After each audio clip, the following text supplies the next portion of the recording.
From the government shutdown to issues here in the Lowcountry, I sit down one-on-one with Linda Ketner for a special edition of Quintin's Close-Ups.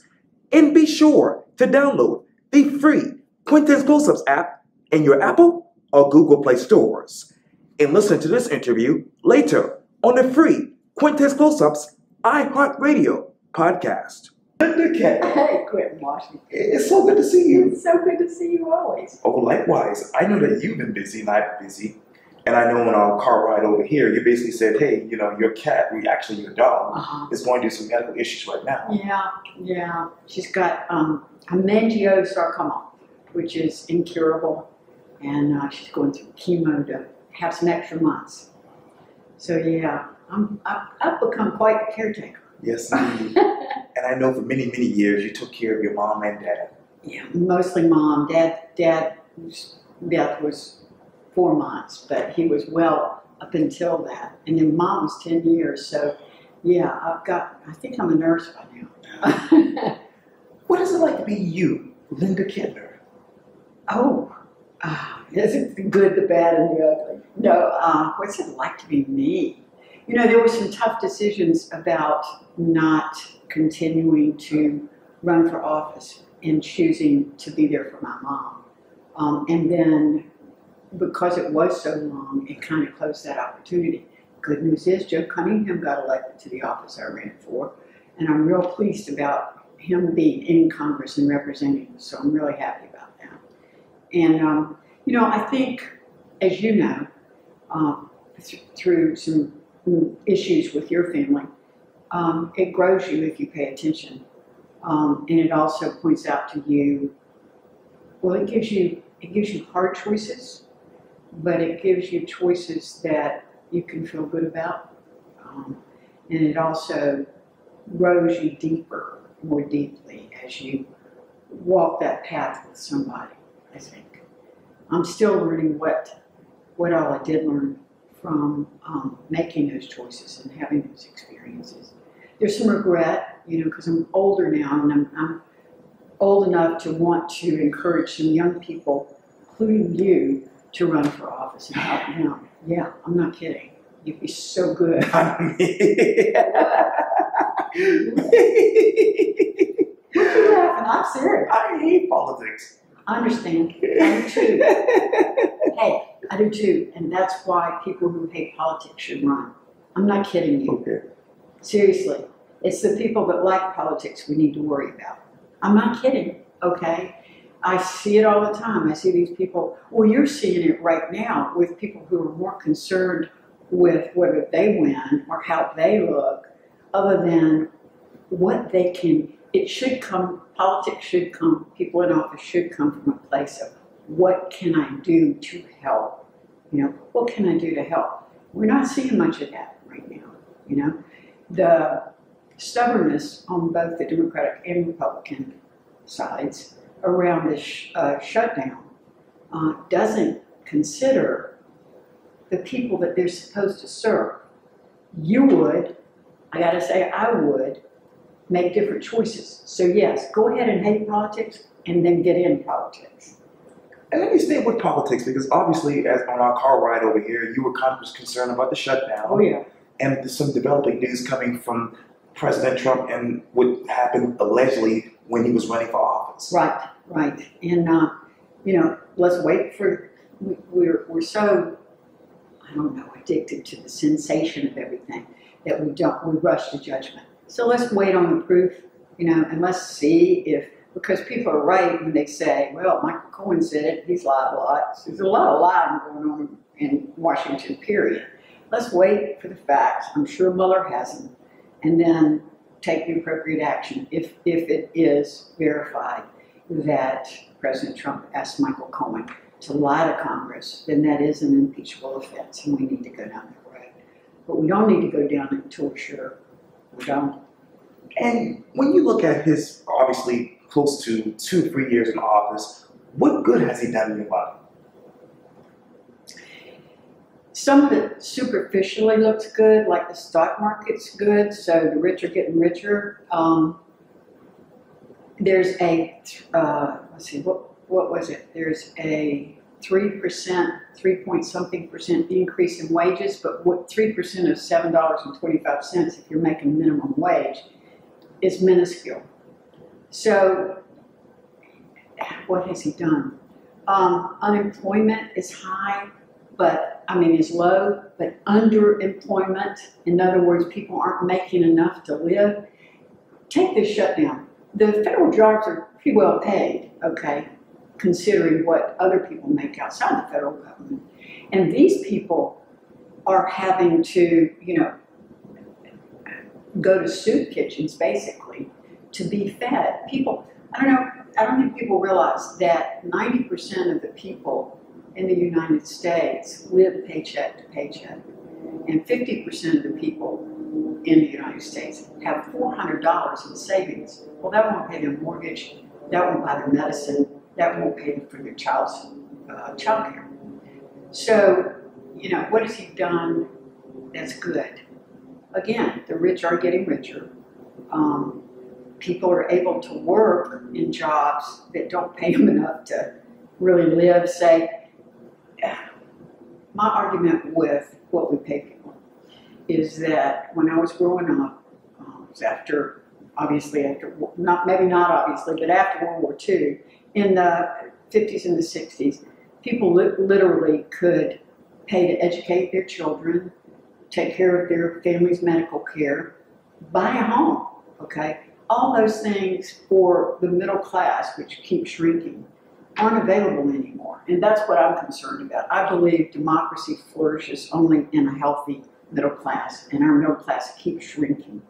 And we don't seem to be paying enough attention to how to right that ship. What is the state of the middle class right now?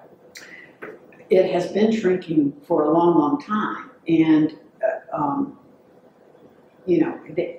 the last time we had this small of a middle class and this much wealth in a very small, very rich people, we went through the Great Depression, all right? So we're set up to do that again. We're set up to be an oligarchy where now rich people really can make the rules, especially now that we've said that corporations are people and they can give all kinds of unlimited, untraceable money to politics.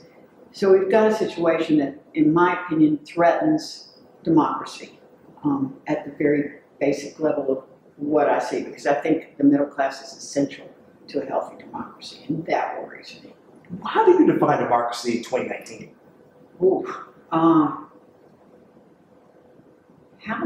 That's a good question. Democracy to me is that essential, the base of it is that we have a level playing field, really have a level playing field for success in this country. And that requires honesty in public office. It requires an incredibly exceptional public school system, all right? And it requires that things that we aren't attending to in terms of equal protection under the law, all that has to be there to have a level playing field. We've always said we had it. I'm not sure we ever have had it. If we came close, it can't even be after World War II. Things were much better for white people, but they weren't for black people, okay?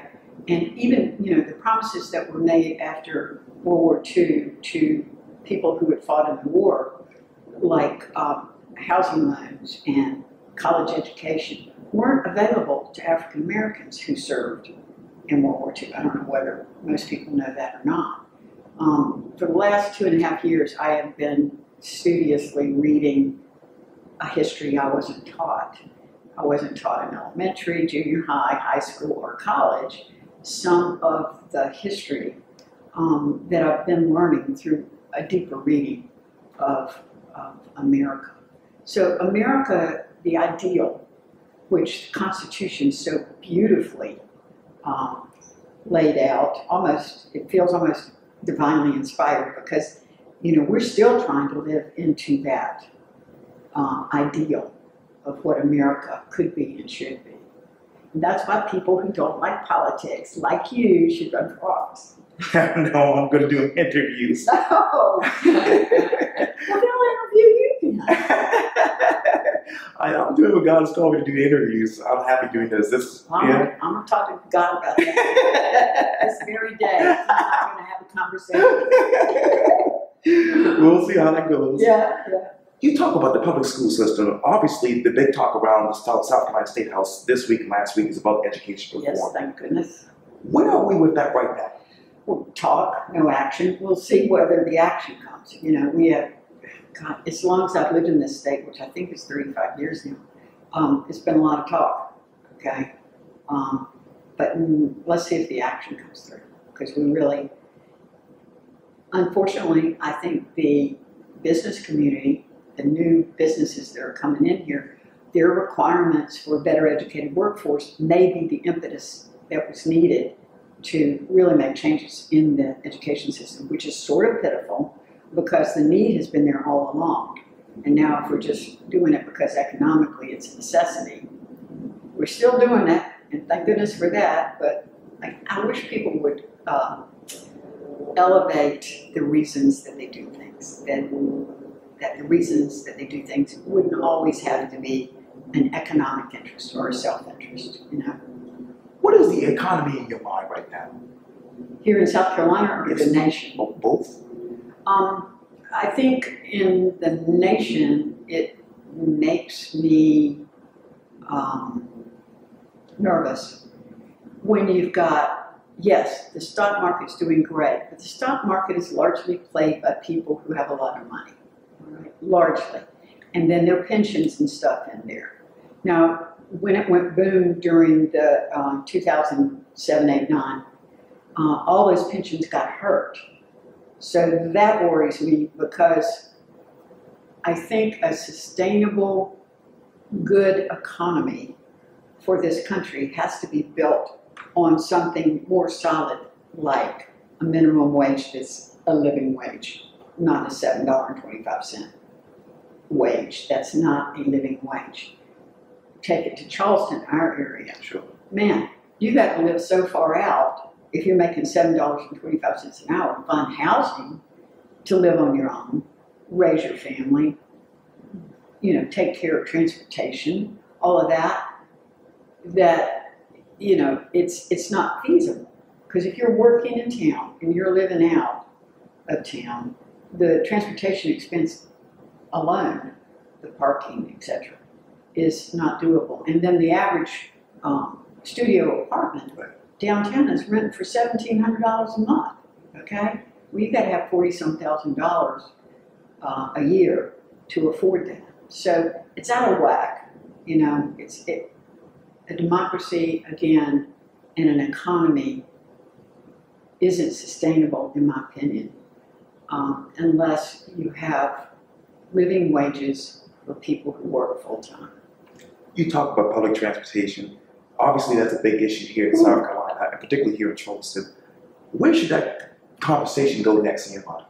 To the top? Right, well, flooding needs to go pretty close to the top. Okay. But transportation needs to be right up there too, because, you know, we have built without considering the mobility. As we were talking, I had lived on Johns Island, and I lived on Johns Island, well, a long time ago, and I could be into town in 20 minutes. Sometimes it would take me 2 hours to go from Johns Island into town. Okay, what caused that? Development, wild development on an island where there's one way off and one way on. I mean, two ways on and off, and one floods every time it rains down at Maine and 17. So nobody thought through, they just allowed the development without thinking, how do we make this work?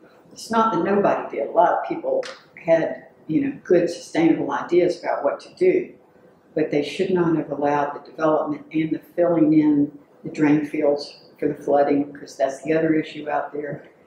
They should have not allowed that level of development until they had those issues solved. And that's not just happening here, it's happening out of Shadow Moss, like Church Creek, and all over the city, we allowed development without thinking bigger than, oh good, we'll get more taxes from development, oh good, there will be more business people making money. We need to think in terms, we need to think in bigger terms, about how to solve some of these problems that are creating a place to live that isn't the place that, how long have you been here? Oh my whole life. You feel the changes? Woo, right? Obviously, in that particular discussion about flooding and developing this 526. Yeah. If you were on county council right now, what particular decision would you make? County council. 526 is years and years and years away. It's 7.5 miles? 7.5 miles? Right. Okay. The decision I would make is to immediately do a flyover with the money we've got at Main and 17, because that protects people and moves the traffic faster. Okay. So I put the money there. I would finish now see, we're getting too specific to John's Island, but I would finish that left hook that they were going to do, but then they said, oh, we don't have the money to do it. So I would do that because that offers immediate relief. Then I would look and see, okay, now what do we need to do? Where else do we need to target? Because it may not be a 7.5 mile, 35 to 45 mile an hour, 3-lane highway that alleviates the problem. It may be several different kinds of interventions. So I would look there because we really can't wait 7 years or how long ever it's going to take to build it. I think it's going to be longer than that because they're going to be tied up in lawsuits and everything else. So I'm not a 526 proponent. I know everybody wants on and off. I did too, as fast as possible. I think there are solutions that are better uses of the money, could happen faster, okay? And I wish we would go that route. And you obviously talked earlier about flooding. Why is it taking so long for that issue to come to the forefront of your mind? Because we are such short-term thinkers now. We've got long-term problems, and it goes everywhere. Used to be people invested in the stock market if the company had long-term kind of possibilities. But now the reward system in the stock market is short-term. So, a company will make a decision to get their quarterly reports real high that long-term hurts them. Okay, so the stock market is short-term in its response. And then we tend to be, in all aspects of our life, short-term thinkers in a world that is requiring some really tough long-term decisions. And we just can't seem to get there. And I don't know whether it's because, words with friends messes me up too. I find myself on that all the time. We're just moving at such a pace. I've got I recognize how much time I was spending responding to emails and messaging on Facebook and stuff. Gobs of time when I wasn't reading and thinking and growing. I was just responding to somebody saying, oh, Lulu had a new baby. Oh, yay, good. Yay for Lulu's baby. Well, if that happens like 100 times a day, at the end of the day, what have I learned? How have I grown? What have I added to the planet? What kind of impact have I made? And do I want my life to be in response to not unimportant things, but I want my life to be more. So in this immediate response kind of environment we live in right now, you've got to really strategically plan for time for yourself to be quiet, to grow, to think, to respond to things and prioritize. That's the other thing. I think Trump has conditioned us to 14 major oh my gods a week, okay, or a day, depending on how good he feels. And as long as we're distracted by 14, we can't focus on one and get anything done. And I think that's a key problem right now. There's so much wrong. I know I have trouble thinking, okay, where do I put my time? Affordable housing is a hugely important thing to me, creating affordable housing, okay? But so is the Women's March and racism and criminal justice reform. And so I think in this world where we know more and it is more complex, that it behooves everybody to slow down, focus, learn. You know, we're not learning very much. Everybody's got an opinion. But how informed are most of those opinions? If you're always responding and you're not taking time to learn or dig deep into things, or you're getting all your information from one channel, you're not going to be right very often, and you're not going to be very effective. What is your opinion on affordable housing? Oh, Lord, we need it so badly, and the numbers don't work right now. So they don't work because it's so darned expensive, all right? So I'm working with a lot of different groups that I want to see us moving along faster than we are. Now, we out at Metanoia did some projects. We got 4 houses built out there that I've been involved in. And then I'm working with 180 Place to try to get a 7-story building right there near them. And we're waiting on the city to decide where to put the $20 million that they had the bond referendum on, and they haven't worked out the rules yet. So it's just like me going, come on, hurry, let's go. People need housing. Why the politics? Why what? Why the politics? Oh, Lord. I don't know. I really don't. It's because people who don't have, people like you who hate politics won't get into it. It's your fault. I don't know. You know, competing interest, I think that's the other part, is that there's so much going on that you dissipate instead of saying, okay, you 3 work solidly and exclusively on creating affordable housing this year. I want X amount of units by the end of this year. You focus on that and nothing else. You 3 do this. I don't know whether it's just everybody being spread too thin because there's so many problems, or trying to please a bunch of disparate people. I mean, it seems like we're all in this camp or this camp, and there's not a whole lot of people in the middle anymore who can really solve some of the problems we got. There's some politics that I don't understand, like in terms of affordable housing and that sort of thing. There's been a space on the housing authority, the county housing authority. There have been, actually, I was turned down for it because I, several years ago, applied for it. Charlie Smith, who's much better at it than I am, just got turned down for it. Why? You know, why are we taking somebody like Charlie with the absolute educational experience, the hands-on experience, and saying no to him for that? So there's some kind of politics involved in all of this that I don't understand yet, but I would like to, that doesn't take advantage of the best and brightest we have. There's structural issues too. Like, you know, I'm really glad that there's a mayor's 3-city council on affordable housing and homelessness now, but there are too many people on that council, okay?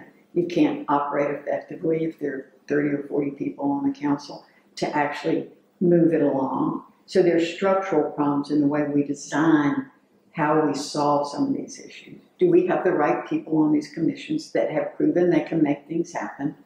Is it a small enough group that they can operate like a canoe rather than a battleship? So some of them are structural issues. You talk about issues. What other issues should the city of Charleston take care of right now in the short term in your mind? Flooding, it's not waiting, okay? And they are getting great help from the Dutch, which I really appreciate the forward thinking about that, because the Dutch have been working on it since, what, 1400? So they will be able to help us do some solutions and some smart solutions. So flooding, I think homeless and affordable housing and transportation, those would be my top three. They really would. There are others, but those three are key.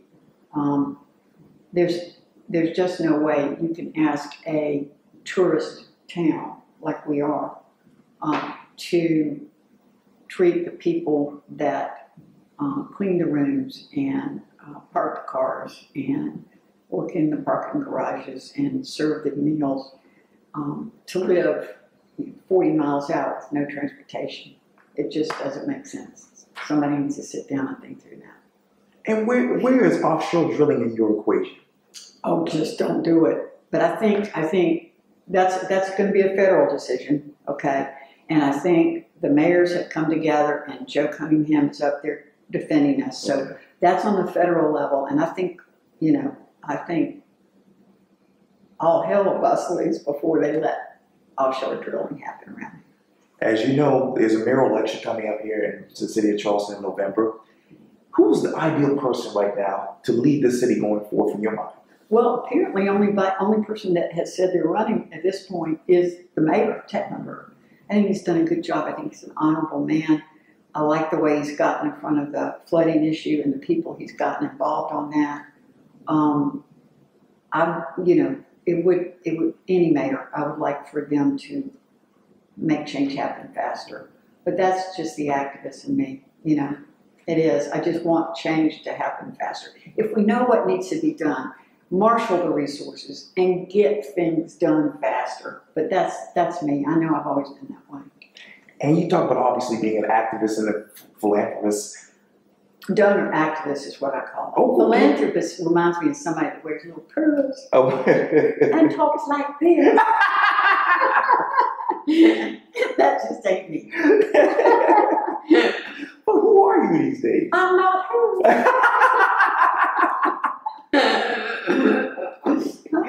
You think I'm like that? Oh, Pearly. Do you think I'm a pearly girl? Nope, not me. You got me on the spot there. I did. Yes. I got you. No, an activist is always impatient. Okay. And I have always been impatient about change. The first thing you've got to do to make change is want change. And there's got to be a fire there. I do think Mayor Tecklenburg has a fire around the city, around racial justice issues, which are really important to me, around housing and affordable, creating more affordable housing. I wish there were a little more direction, but I know he cares about that. He obviously is into the flooding problem, and that's good. All that's great. I don't know who would run against him. Do you? Have you heard any people talking about it, or? Oh, you can't tell. I can't talk. I don't know anything. I can't comment on that. I just want to listen to it. Yeah. You always hate it when I ask you. Don't you like to be the one asking? Get other people to open their mouth and get in trouble. I got your number. But tell me, how did you get your fire? I mean, where did you get your fire from? I mean, with all the passion about all of these issues. I don't know. I came out of the womb this way. I really did. I don't know. Did I tell you the story about my grandmother? Right. Okay, about the water fountain? Oh, yeah. Okay. I believe it in previous So, years. my grandmother kind of told me that it's at 5 or 4, it's each of our responsibilities that God doesn't work through us at night, that He counts on us to do something. So if you see something wrong, you're the one that's supposed to take responsibility to fix it. I believe that's why we're here. Why else would we be here? On this planet, if you're not working toward making this a better life for everybody, why do you think you're here? What do people tell themselves? I'm here to be comfortable and make a lot of money. I'm here to get all the power I can and all the crazy experience. I don't know. What do people tell themselves? Do you have any idea? Oh, for me, I can say, God has me here for a purpose. Exactly, right? And it's about other people, right? Sure. Uh-huh. Okay. So, yeah, if that's my religious, spiritual belief, that's my, being on earth doesn't make sense to me in any other context, which I guess is a spiritual context.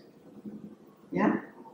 But once you say that's what we're all doing here, it behooves you to get off your fanny and act. Now, the action part probably got from my dad, because my dad was a worker bee and he loved to make things happen.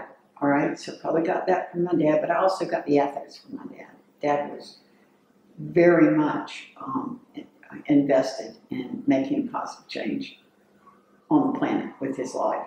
So yeah, I guess it was around me and some really beloved people. Yeah.